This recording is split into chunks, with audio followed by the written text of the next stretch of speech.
ዓለማችን በከፍተኛ የጂኦፖለቲካዊ ውጥረት ውስጥ በምትገኝበት በዚህ ወቅት ከመካከለኛው ምስራቅ የተሰማው አዲስ ዜና የዓለም ትኩረት በሙሉ ወደ ፐርሺያ ባህረ ሰላጤ እንዲዞር አድርጎታል። ኢራን ለረጅም ጊዜ በድብቅ ስታዘጋጅበት የነበረውና ምዕራባውያንን በተለይም አሜሪካን ክፉኛ ያስደነገጠው እርምጃ ወስዳለች። ይህ እርምጃ የሩሲያ ሰራሽ የሆነው እጅግ ዘመናዊ የሆኑ የሱካይ ቦምብ ጣይ አውሮፕላኖች በቀጥታ በአሜሪካ የመካከለኛው ምስራቅ የጦር እዝ ወይም ሴንትኮም ዋና መስሪያ ቤት ላይ ኢላማ ማድረጋቸው ያካተተ ነው። ይህ ዜና እንደተሰማ በዋሽንግተን እና በቴህራን መካከል ያለው የቃላት ጦርነት ወደ እውነተኛ ግጭት የመቀየር እድሉ በከፍተኛ ሁኔታ ጨምሯል። የተራ ወታደራዊ ልምምድ ወይም ማስፈራሪያ ሳይሆን በቀጥታ የአሜሪካን የጀርባ አጥንት ለመምታት የተደረገ ዝግጅት መሆኑ ወታደራዊ ተንታኞች እየገለጹ ነው። ለመሆኑ ኢራን እነዚህን አውሮፕላኖች እንዴት አሰማራች? የሩሲያ ሚና በዚህ ውስጥ ምንድን ነው? በአሜሪካ ቤዝ ላይ ምን አይነት ጥፋት ሊደርስ ይችላል? ወደ ዝርዝር ጉዳዩ እንግባ።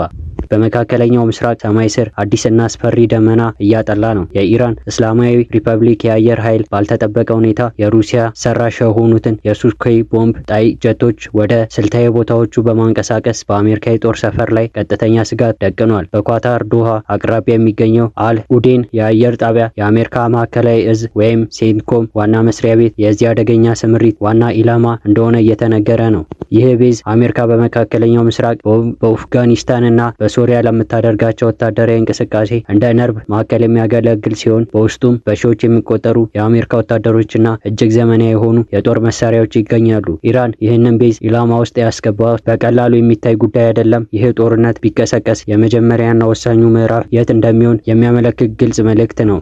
የዚህ ዜና ዋና መነጋገሪያ የሆነው የኢራን ውሳኔ ብቻ ሳይሆን የተጠቀመችባቸው የጦር መሳሪያዎች አይነት ነው። ሩሲያና ኢራን በቅርቡ የመሰረቱት ጥብቅ ወታደራዊ ትብብር ውጤት የሆኑት እነዚህ የሱኮይ አውሮፕላኖች የቀጠናው የኃይል ሚዛን የመቀየር አቅም አላቸው። በተለይም ኢራን ከሩሲያ ያገኘቻቸው ሱኮይ 35 እና የተሻሻሉ ሱኮይ 24 አውሮፕላኖች አሜሪካ በቀጠናው ላላት የአየር የበላይነት ትልቅ ፈተና ሆነው መጥተዋል። ሱኮይ 35 የአየር ላይ ውጊያ ብቃት እጅግ ከፍተኛ ከመሆኑ ሻገር ረጅም ርቀት ተጉዞ የምድር ላይ ኢላማዎችን በከፍተኛ ትክክለኝነት የመምታት አቅም አለው። ይህ አውሮፕላን በራዳር የመለየት አቅሙ በፍጥነቱና የመሸከም አቅሙ ከምዕራባውያን ዘመናዊ ጀቶች ጋር የሚፎካከር ነው። ኢራን እነዚህን አውሮፕላኖች ወደፊት መስመር ማስጠጋቷ የመከላከል ብቻ ሳይሆን የማጥቀቅ ቁመና እንደያዘች ያሳያል። የአሜሪካ ሴንትኮም ዋና መስሪያ ቤት በዶሃ መገኘቱ ለአሜሪካ ስልታዊ ጠቀሜታ ቢኖረውም ለኢራን ሚሳኤሎችና አውሮፕላኖች ደግሞ ቅርብ ኢላማ ያደርገዋል። ርቀቱ ከኢራን ድንበር በደቂቃዎች ውስጥ በሚደርስ የአየር ጉዞ የሚሸፈን ነው። ኢራን የሱኮይ አውሮፕላኖቿን ወደ ፐርሺያ ባህረ ሰላጤ ጠረፍ ማስጠጋቷ በአሜሪካ ቤዝ ላይ የሚሰነዘረው ጥቃት የማስጠንቀቂያ ጊዜ ወደ ዜሮ ለማውረድ ታስቦ የተደረገ ነው። አንድ ዘመናዊ የሱኮይ ቦምብ ጣይ አውሮፕላን ከኢራን ተነስቶ አል ኡዲድ የአየር ጣቢያ ለመምታት የሚፈጅበት ጊዜ እጅግ አጭር በመሆኑ የአሜሪካ የአየር መከላከያ ስርዓቶች ምላሽ ለመስጠት የሚያደርጓቸው ጊዜ እጅግ የተመጣጠነ ይሆናል። ይህ ስልታዊ አካሄድ ኢራን በቁጥጥር የምትሰጠውን የአየር ኃይሏን በቴክኖሎጂና በቦታ አጠቃቀም ለማካካስ እየሞከረች መሆኑን ያሳያል። ነገሩን ይበልጥ አሳሳቢ የሚያደርገው ደግሞ የኢራን እና የሩሲያ ጥምረት ከጊዜ ወደ ጊዜ እየተጠናከረ መምጣቱ ነው። ዩክሬን ውስጥ በተካሄደው ጦርነት ኢራን ለሩሲያ ሻኢድ ድሮኖች ስታቀርብ እንደነበር ይታወሳል። የዚህ ውለታ ክፍያ ደግሞ አሁን የምናሳየው የሱኮይ አውሮፕላኖች አቅርቦትና የቴክኖሎጂ ሽግግር ነው። ሩሲያ ለኢራን የሰጠችው እነዚህ አውሮፕላኖች ብቻ ሳይሆን አውሮፕላኖቹ የሚታጠቁትን ዘመናዊ የኤሌክትሮኒክስ ጦርነት መሳሪያዎች ጭምር እንደሆነ ይገመታል። ይህ ማለት የኢራን አውሮፕላኖች የአሜሪካ ራዳሮች በማዛባት ወይም በመሰወር ጥቃት የመሰንዘር አቅማቸው ተሻሽሏል ማለት ነው። አንድ የአሜሪካ ወታደራዊ መኮንን እንደገለጸው ቀደም ሲል የኢራን የኃይል ያረጁ አውሮፕላኖች ስብስብ ነበር። አሁን ግን በሩሲያ እርዳታ ወደ ገዳይ ኃይለኝነት ተቀይረዋል። ይህ ለውጥ አሜሪካ በዶሃ ላለው ቤዝ የምታደርገው የደህንነት ጥበቃ እንድትከልስ የሚያደርግ ነው።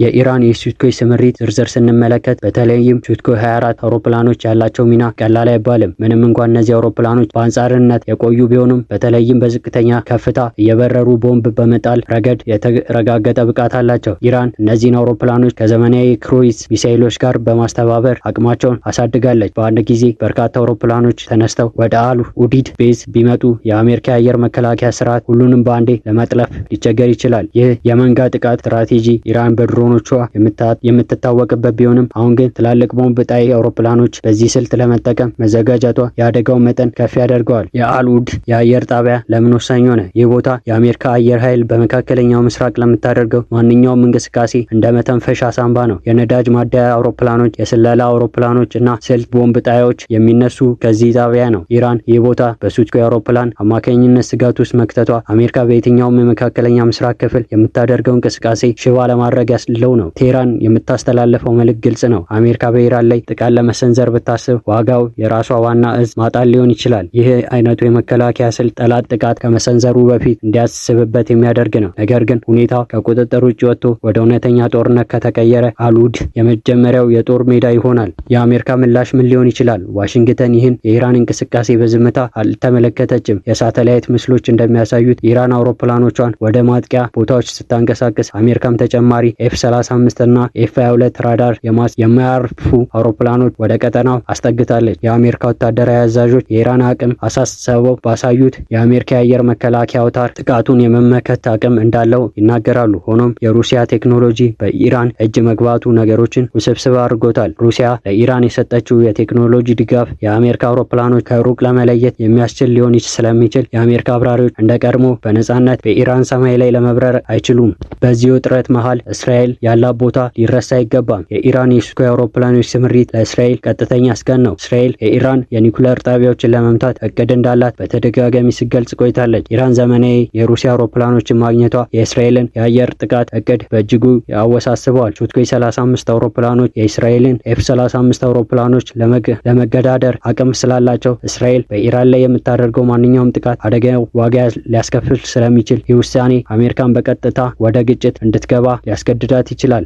ኢራን ይህንን ስታሰላ አሜሪካ ለማስፈራራትና እስራኤልን ለመቆጣጠር በአንድ ድንጋይ ሁለት ወፍ የመምታት ስልት እየተጠቀመች ነው። የኢኮኖሚ ዓለም ይህን ጉዳይ በስጋት እየተከታተለው ነው። የፐርሺያ የባህረ ሰላጤ የዓለም የነዳጅ መተላለፊያ ዋና መስመር ነው። ኢራንና አሜሪካ በዶሃ ሰማይ ላይ ወደ ጦርነት ቢገቡ የሆርሙዝ ባህረ ሰላጤ ሊዘጋ ይችላል። ይህ ማለት የዓለም የነዳጅ ዋጋ ንረት ተከትሎ የዓለም ኢኮኖሚ ቀውስ ውስጥ ይገባል ማለት ነው። ኢራን ይህንን ካርድ እንደምትጠቀምበት ይታወቃል። የሱኮይ የአውሮፕላኖች ማሰማራት ወታደራዊ ብቻ ሳይሆን ኢኮኖሚያዊ ማስፈራሪያ ጭምር ነው። ቤዛችን ከተመታ የዓለም ኢኮኖሚ አብሮ ይወድማል የሚል ድምፅ አልባ መልእክት ከቴህራን እየተሰማ ነው። ሩሲያ በዚህ መሰረት የራሷ ጥቅም አላት። የነዳጅ ዋጋ መናር ለሩሲያ ኢኮኖሚ ጠቃሚ በመሆኑ ኢራን በማታወቅ ውጥረቱን ማጋጋሏ ለሞስኮ ስልታዊ ጠቀሜታ አለው። የቴክኖሎጂ ባለሙያዎች የሱኮይ አውሮፕላኖችን አቅም ሲተነትኑ በተለይም የእነዚህ አውሮፕላኖች ረጅም ርቀት የመብረርና ብዙ የጦር መሳሪያ መሸከም አቅማቸው ትኩረት ተሰጥቶታል። ኢራን እነዚህን አውሮፕላኖች በአሜሪካ መርከቦች ላይ ልትጠቀማቸው ትችላለች። በባህረ ሰላጤ ውስጥ የሚንቀሳቀሱ የአሜሪካ አውሮፕላን ተሸካሚ መርከቦች ለኢራን ሚሳኤሎችና አውሮፕላኖች ተጋላጭ ናቸው። ሱኮይ አውሮፕላን ጸረ መርከብ ሚሳኤሎች ታጥቀው ከተሰማሩ የአሜሪካ የባህር ኃይል የበላይነት ጥያቄ ውስጥ ይከተዋል። ይህ ውሳኔ አሜሪካን መርከቦቿን ከኢራን የባህር ዳርቻ ርቃ እንድታቆም ሊያስገድዳት ይችላል። ይህ ደግሞ የአሜሪካ የማጥቃት አቅም ይቀንሳል።